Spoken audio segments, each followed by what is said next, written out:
The measuring aspect of a strong plan it's critical. If you can't measure it, it's not content marketing. Don't do it. If professional services marketing sometimes feels like throwing spaghetti at the wall to see what sticks, this podcast is for you. Welcome to Educated Spaghetti, marketing ideas that stick, presented by Right Hat. On each episode, your host, brand strategist Lise Anne Schwartz, sits down with marketing pros and creative thinkers to untangle the marketing chaos. So pull up a chair at the Educated Spaghetti table and let's dig in. Today, we're talking about how to make your digital thought leadership content work harder and guide perceptions of your firm. My guest is Keith Wewe, partner and vice president of strategy at Content Pilot. Keith is a legal marketing industry leader and innovator and a self-described techno geek. He's a former Legal Marketing Association International Board President who worked in-house at Winstead, Hughes & Luce, and Patton Boggs before moving to the agency side of the street.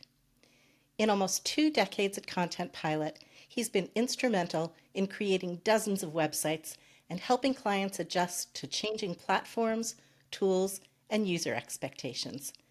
Keith, welcome to the podcast. Thank you for having me, Lise Anne. Let's just dive right in.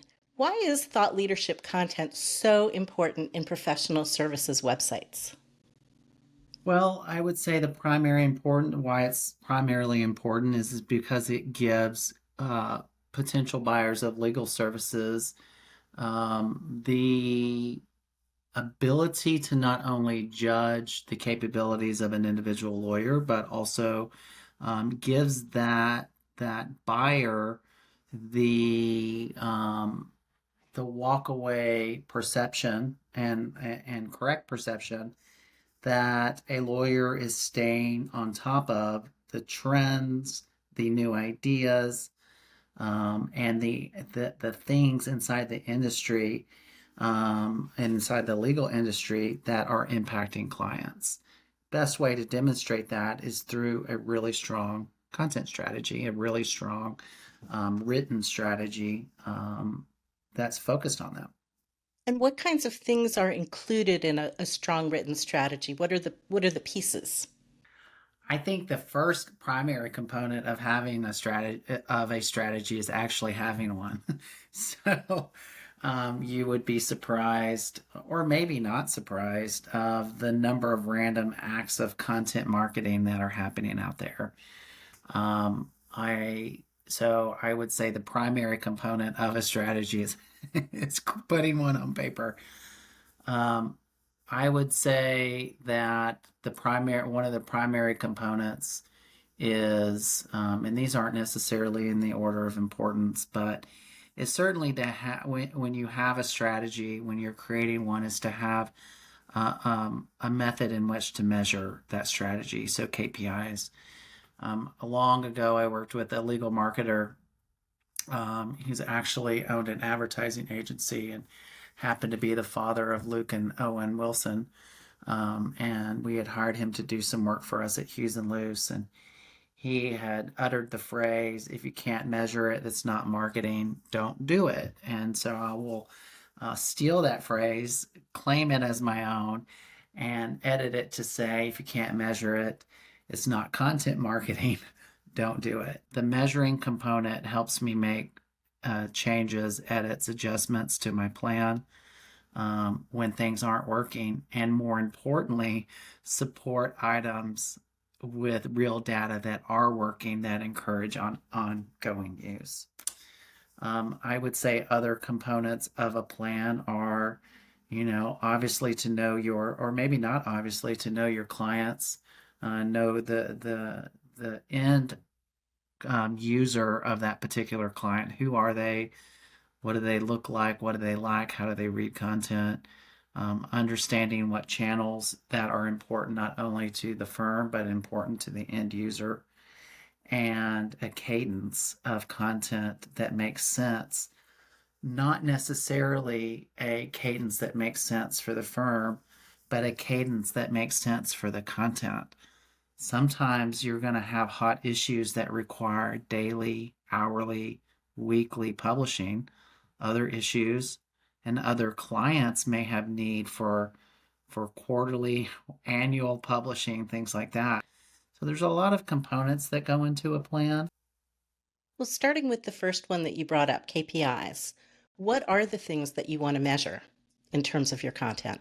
First, internal measuring. So it's going to be how often something is published, what kind of user list that it's going to, some type of um, bundling of that content or measurement of that content based off of roles. Now, those are all based off of your internal user base, but understanding what those measures are so you can increase the amount of content that goes to key channels is going to be important. Also, the platforms on which you're publishing them. How often are you publishing on certain platforms? You shouldn't have this taking a piece of content and publishing across all your platforms isn't probably something you should do because each content people read each platform a little bit differently. So based off of the content, it's going to be important to know which channel to put it on, especially when you're thinking through social media. But on the user side, the person who's consuming the content, obviously we want to know if they're opening it, how long their linger time is, and those are things you can measure if the content's on a website. What else are they clicking on from that particular page? There are some ways to view if a piece of content's on your website and it's long and scrolly, actually to see if they're scrolling down and reading that content as well. So how far do they scroll? Um, but beyond that, you would want to note things like are they forwarding this along? What time of day are they looking at the content? What day of the week are they looking at the content? Things like that.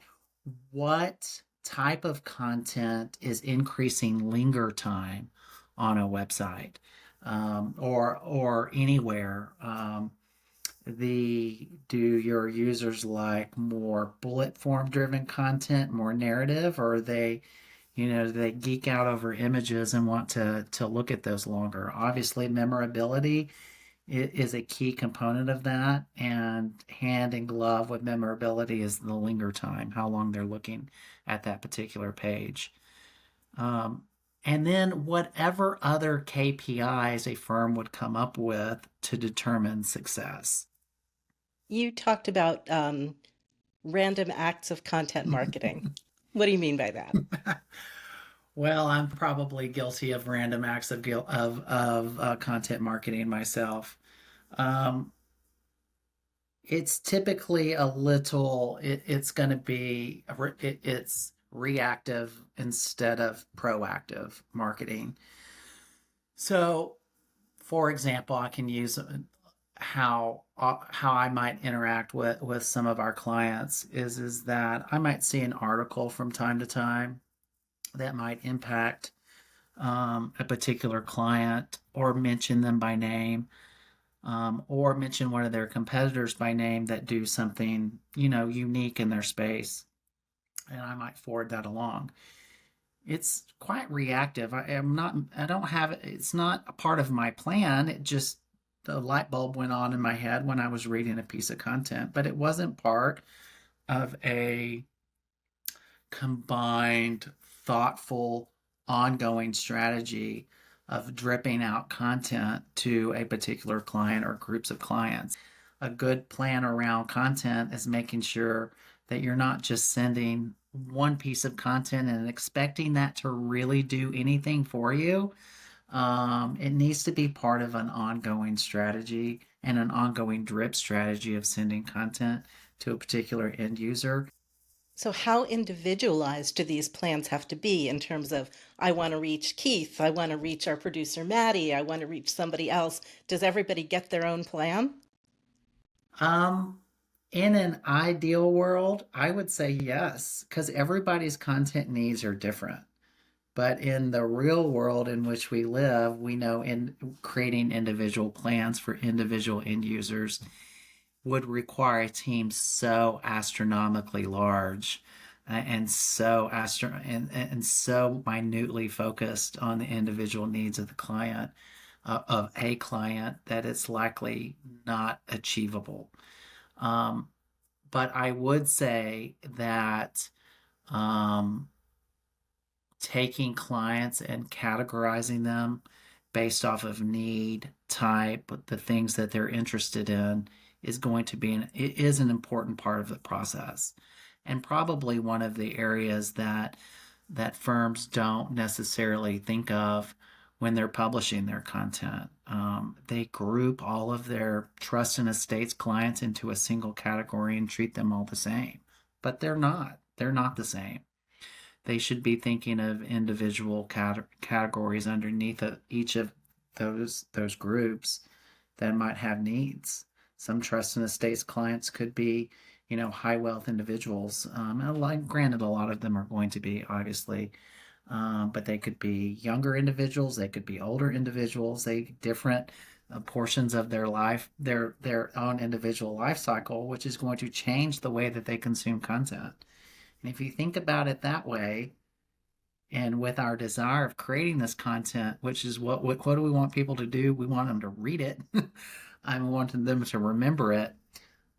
Age grouping is different. I mean, I'm 52 now, and I read content a little differently than when I was in my early 30s. And so, if I just think through those groupings is going to increase link again, a term that I've said a couple of times now is linger time and memorability for content.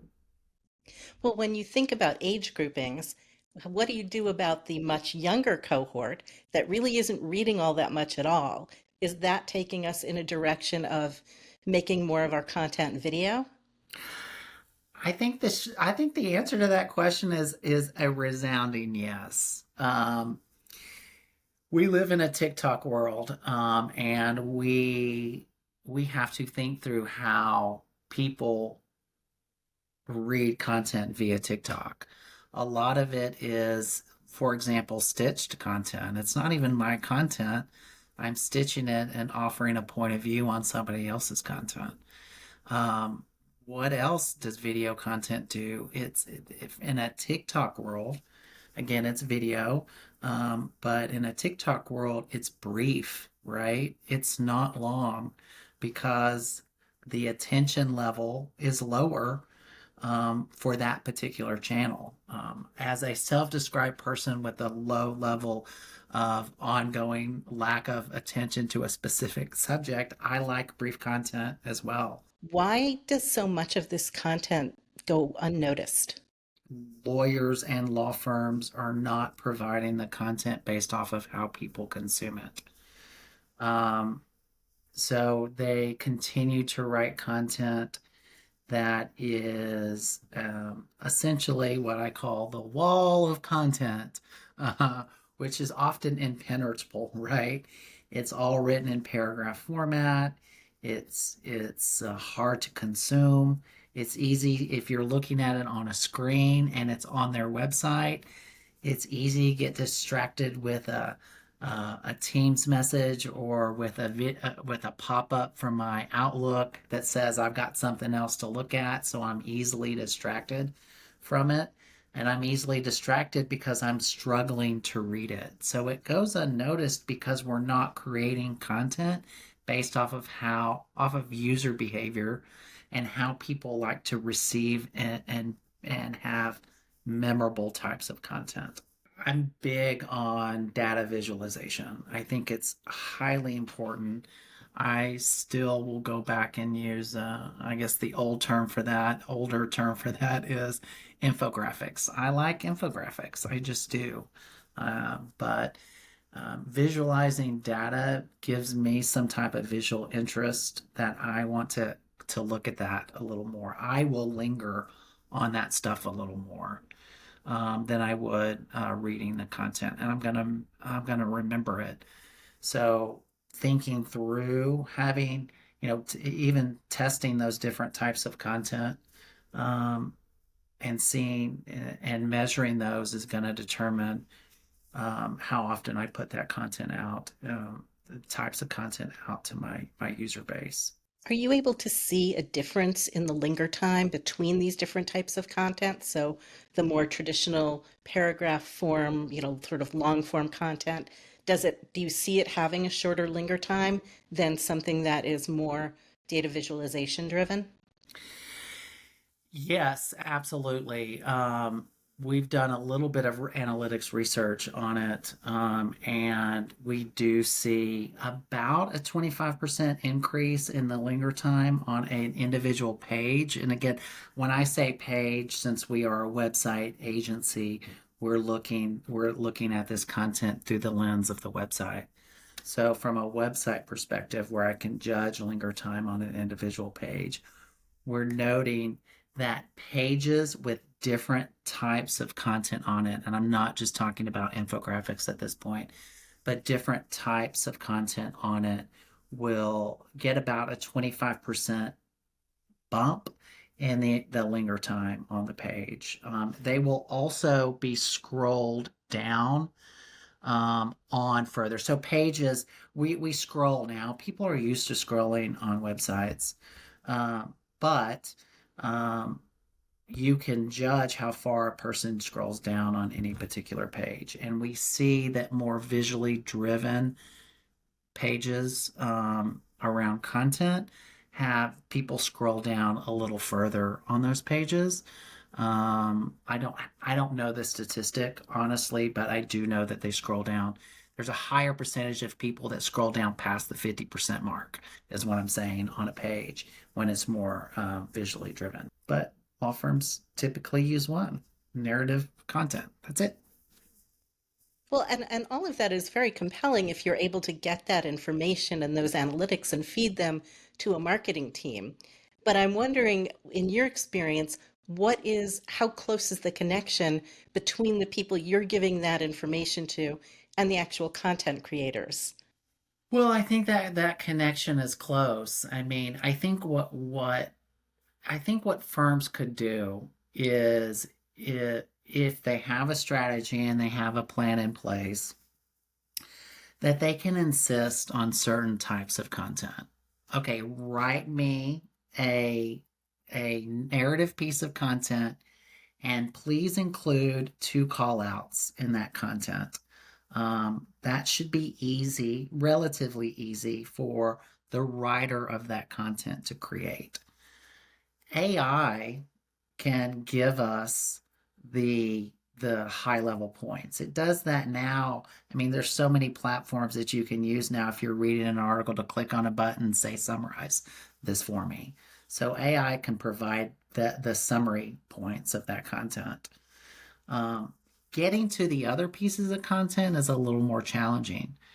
Um, but they would be easier if I had an infographic strategy. So I already had this buffet of infographic types that I could visualize content with. AI will also help you visualize content to get a little further down the road. Now, any AI strategy needs to include a review of that.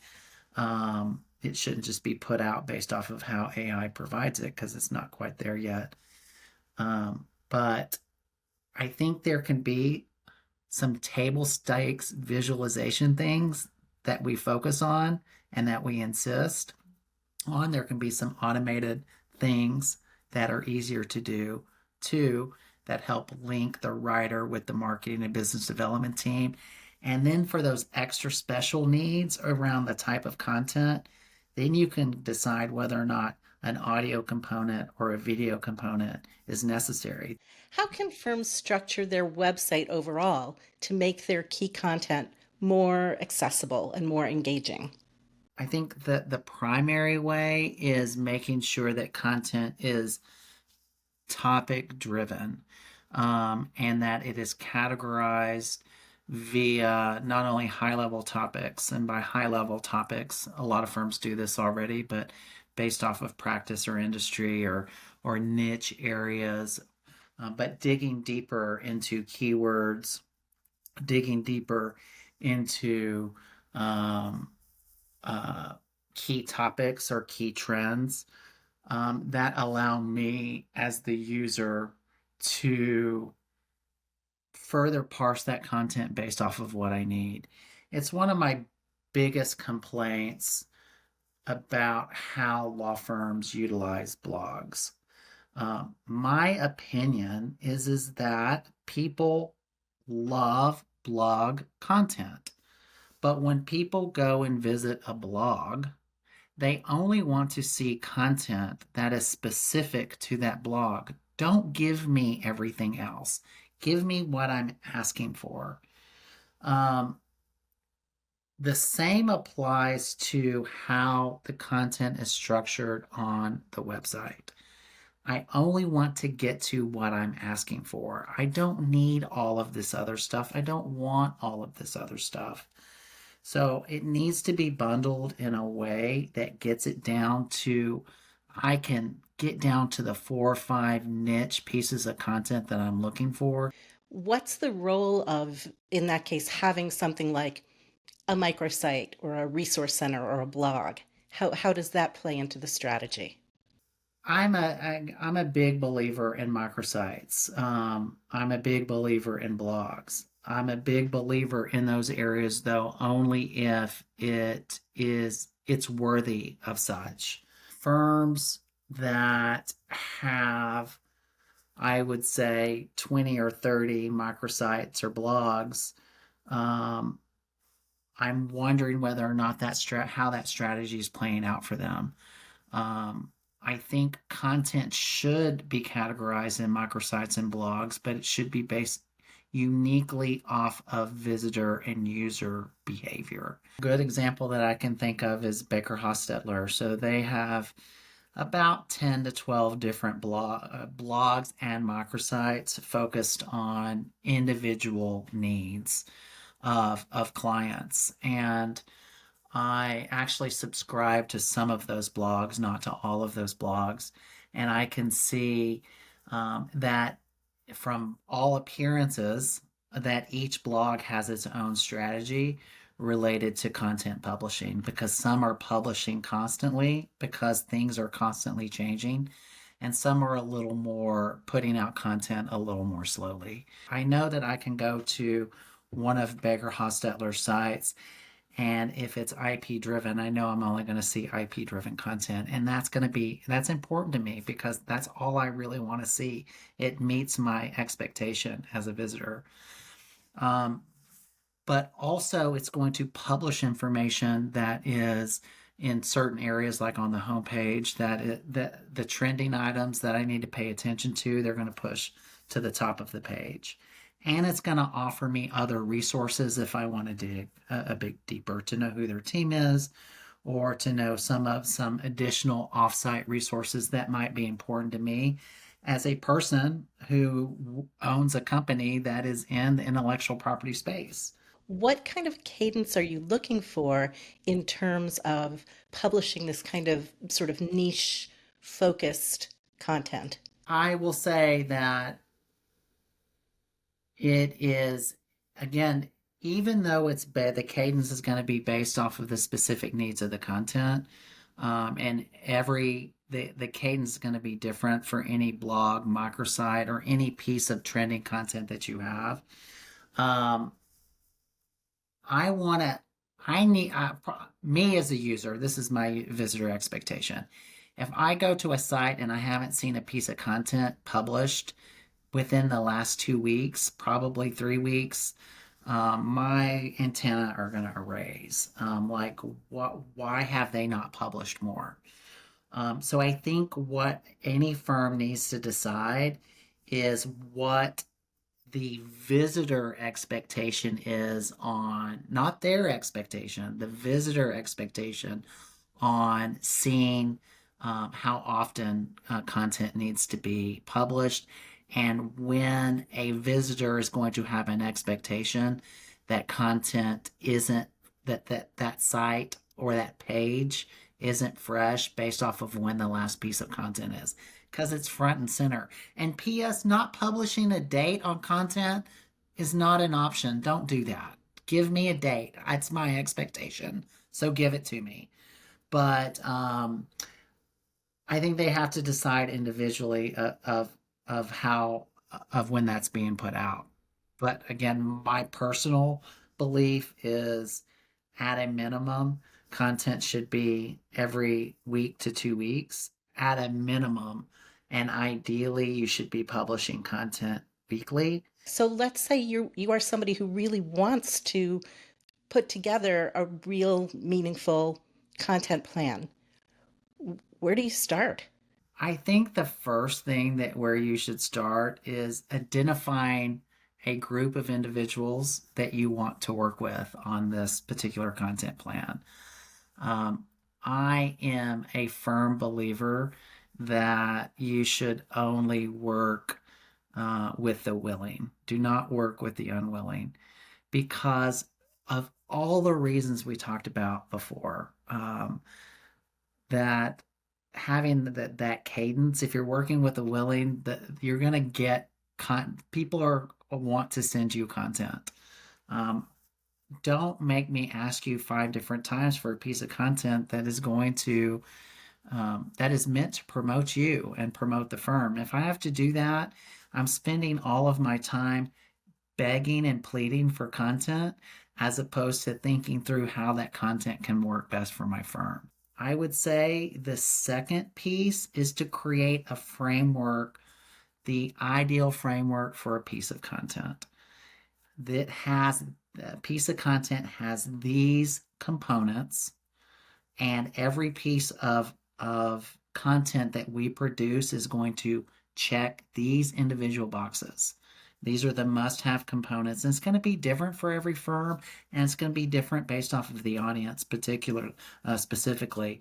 But we want to know what pieces of content are going to be important inside a particular piece, and that'll give a framework for somebody who's writing the content to know, okay, these are the things that I need to include to make sure that it's the most popular, or that it's read, and that it resonates.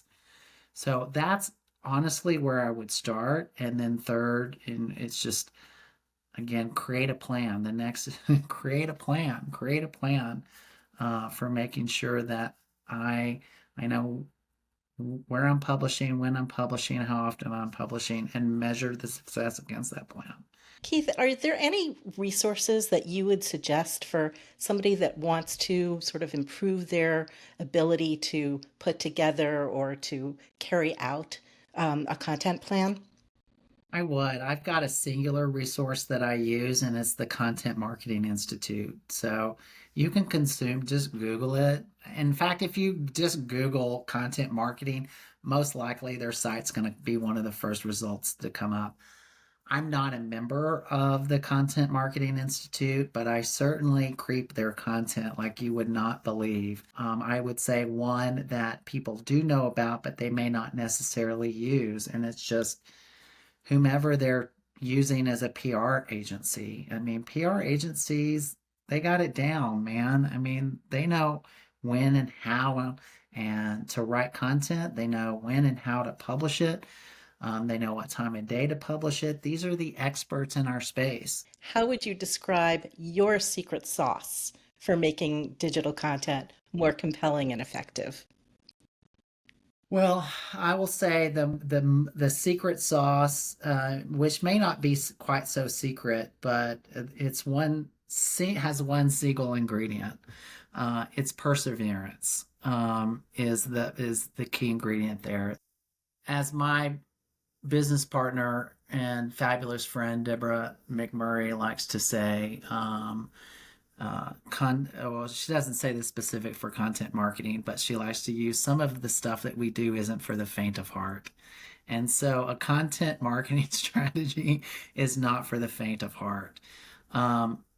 It's because it takes time and effort, and it feels personal, and you're going to have late nights, and you're going to have uh, a lot of content that needs to be published before you can actually measure it. It's a long-term strategy. I can't have the expectation that I'm going to publish something and the clients are going to come rolling in. I might be implementing this plan and changing it and tweaking it for a year before I see something.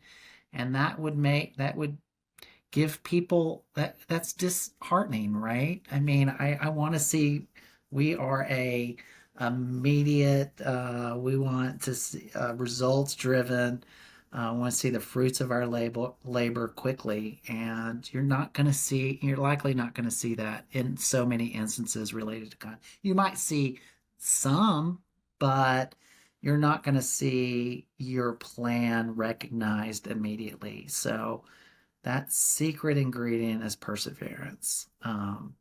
Just keep working at it. It will get there.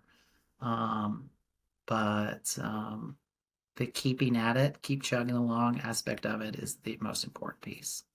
I couldn't agree more. Thank you so much for this thoughtful, honest, insightful conversation. I am sure this is going to help a lot of people really rethink their content strategy or consider having one for the first time. So I really appreciate your being here on the podcast today, Keith. Well, thank you for including me. I do appreciate it. That's today's serving of Educated Spaghetti. Thank you to Maddie Lingle for producing this episode and managing our social media, Charlene Fabi for our logo design and music, and you for listening. To comment on today's topic or suggest future episodes, visit righthat.com. If you enjoyed this episode, please like and subscribe wherever you get your podcasts. We hope you'll join us next time for more marketing ideas that stick.